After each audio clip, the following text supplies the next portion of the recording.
Sir, ಈಗ ಪ್ರಮುಖವಾಗಿ ನಿನ್ನೆ ವಿಷಯದಿಂದ ಸರ್ಕಾರ ಇದನ್ನು ನಿಭಾಯಿಸೋದು ಎಡುತ್ತಾ ಇದೆ. ಇದು ನಿಭಾಯಿಸಲಿಕ್ಕೆ ಎಡುವುದಲ್ಲ, ಇದು ಒಂದು ವರ್ಗವನ್ನು ಸಂಪೂರ್ಣವಾಗಿ ಓಲೈಕೆ ಮಾಡ್ತಕ್ಕಂಥ ಒಂದು ಸರ್ಕಾರದ ನೀತಿ ಇದು. ಅದು ಒಂದು ವರ್ಗ ಓಲೈಸ್ಕೊಳ್ಳೋದು ಬೇರೆ. ಈಗ ಅದು ಎಂಥದ್ದು, ನಾನು ಹೆಣ್ಮಕ್ಳ ಬಗ್ಗೆ, ಹೆಣ್ಮಕ್ಳು ಅಂದರೆ ತಾಯಂದ್ರ ಬಗ್ಗೆ ಅವ್ರಿಗೆ ಎಚ್ಚರಿಕೆಯಿಂದ ಇರಿ ಅಂತ ಹೇಳಿದ್ದೆ, ದೊಡ್ಡ ಅವಮಾನ ಮಾಡಿಬಿಟ್ಟೆ ಅಂತ ಹೇಳಿ ಅದು ಯಾವುದೋ ಹೆಣ್ಮಕ್ಳನ್ನ ಕಾಂಗ್ರೆಸ್ನ ಮಹಿಳಾ ಮಣಿಗಳನ್ನು ಕಳಿಸಿ ಅಲ್ಲಲ್ಲೇ ಪ್ರತಿಭಟನೆ ಮಾಡಿಸಿ ಕೋಬ್ಯಾಕ್ ಅಂತ ಹೇಳ್ತಾರಲ್ಲ.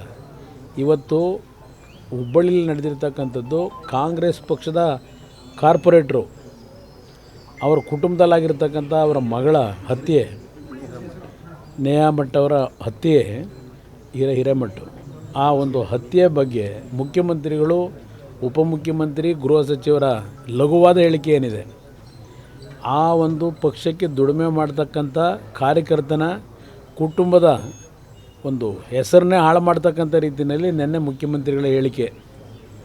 ಅದಷ್ಟೇ ಅಲ್ಲ, ಹಿಂದೂ ಸಮಾಜದ ಮಹಿಳೆಯರ ಬಗ್ಗೆ ಇವರು ಏನು ಗೌರವ ಇಟ್ಕೊಂಡಿದ್ದಾರೆ ಅನ್ನೋದನ್ನು ನಿನ್ನೆ ಪ್ರದರ್ಶನ ಮಾಡ್ಕೊಂಡಿದ್ದಾರೆ, ನಗ್ನ ಪ್ರದರ್ಶನ ಮಾಡಿದ್ದಾರೆ.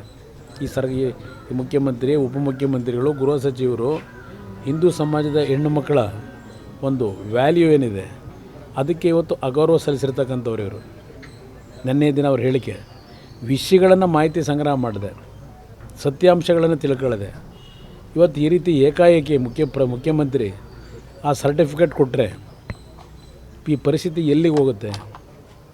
ಇನ್ನು ನಮ್ಮ ಮೈಸೂರಿನಲ್ಲೂ ಒಬ್ಬ ಏನೋ ನರೇಂದ್ರ ಮೋದಿಯವ್ರ ಬಗ್ಗೆ ಹಾಡನ್ನು ರಚನೆ ಮಾಡಿದ್ದ ಅಂತೇಳಿ ನೆನ್ನೆ ಇಲ್ಲೊಂದು ಹಲ್ಲೆ ಆಗಿದೆ. ಮತ್ತು ಕೊಡಗಲ್ಲಿ ಒಬ್ಬನ ಹತ್ಯೆ ಆಗಿದೆ. ಇದು ನಿರಂತರವಾಗಿ ಪ್ರಾರಂಭ ಆಯಿತು. ಅದು ಅಷ್ಟೇ ಅಲ್ಲ, ಕಲಬುರಗಿನಲ್ಲಿ ಗ್ರಾಮ ಪಂಚಾಯಿತಿಯ ಉಪಾಧ್ಯಕ್ಷೆ, ಆ ಕುಟುಂಬದಲ್ಲಿ 4 ಜನ ರಾತ್ರಿ ಮನೇಲಿ ಮಲಗಿದ್ದವ್ರನ್ನ ಇವತ್ತು ಹತ್ಯೆ ಮಾಡ್ತಾರೆ ಅಂದರೆ ಈ ಸರ್ಕಾರ ಎಷ್ಟರ ಮಟ್ಟಿಗೆ ಜನಸಾಮಾನ್ಯರಿಗೆ ರಕ್ಷಣೆ ಕೊಡ್ಬೋದು? ಈ ಸರ್ಕಾರದ ಬಗ್ಗೆ ಜನಗಳಲ್ಲಿ ಯಾವ ಭಾವನೆ ಬರ್ಬೋದು? ಇದು ಇರತಕ್ಕಂಥ ಪ್ರಶ್ನೆ. ಇದು ಆನ್ಸರ್ ಅಲ್ಲ. ನಾನು ಗೃಹ ಸಚಿವರಿಗೆ ಹೇಳ್ತೇನೆ, ನಿಮ್ಮ ಕಾಲದಲ್ಲಿ ನಡೆದಿರಲಿಲ್ವಾ ಅಂತೇಳಿ ಏನಾಡ್ತೀರಿ? ಅವ್ರು ಸರಿಯಾಗಿ ನಡೆಸ್ತಿಲ್ಲ ಅಂತಲೇ ತಾನೇ ನಿಮಗೆ ಕೊಟ್ಟಿರೋದು ಅಧಿಕಾರ ನಿಮಗೆ, ಅದಕ್ಕೋಸ್ಕರ ತಾನೇ ಸರಿಪಡಿಸಿ ಅಂತೇಳಿ ಅದನ್ನು ಕಾರಣ ತೋರಿಸ್ಕೊಂಡು ಇಲ್ಲಿ ಪ್ರತಿನಿತ್ಯ 5-10 ಹತ್ಯೆ ನೀವು ಟಿ ವಿಲಿ ಹಾಕ್ಬಿಟ್ಟು ನಾನು ಭಾಳ ಸಲ ಹೇಳಿದ್ದೇನೆ, ಬಹುಶಃ ವಿಧಾನಸಭೆಯಲ್ಲೂ ಹೇಳಿದೆ.